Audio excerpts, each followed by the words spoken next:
Hi. మీ doctors ఎవరు ఈ test మీకు ఖచ్చితంగా అడ్వైస్ చేసుండరు.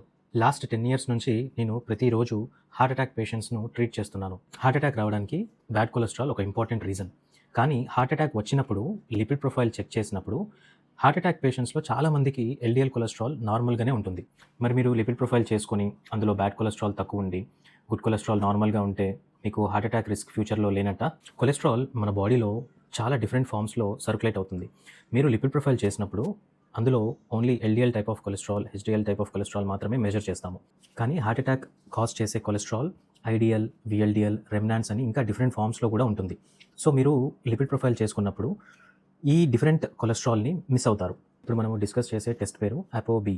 అపోబి ఎందుకు ఇంపార్టెంట్ అంటే మనము లిపిడ్ ప్రొఫైల్‌లో ఓన్లీ ఎల్‌డిఎల్ అండ్ హెచ్‌డిఎల్ కొలెస్ట్రాల్‌ని మెజర్ చేయగలుగుతాం. కానీ ఇందాక చెప్పినట్లు మన బాడీలో ఉన్న కంప్లీట్ బ్యాడ్ కొలెస్ట్రాల్‌ని అపోబి లెవెల్స్ మాత్రమే అసెస్ చేయగలుగుతాయి. సో, అపోబి లెవెల్స్ మీకు ఒకవేళ ఎక్కువగా ఉంటే హార్ట్ అటాక్ రిస్క్ కూడా ఎక్కువగా ఉన్నట్టు. ఒకవేళ మీకు అపోబి లెవెల్స్ ఎక్కువగా ఉంటే లైఫ్ స్టైల్ మోడిఫికేషన్ అండ్ మీ రిస్క్ ఫ్యాక్టర్స్‌కు తగినట్లుగా మెడికేషన్ కూడా స్టార్ట్ చేయాలి.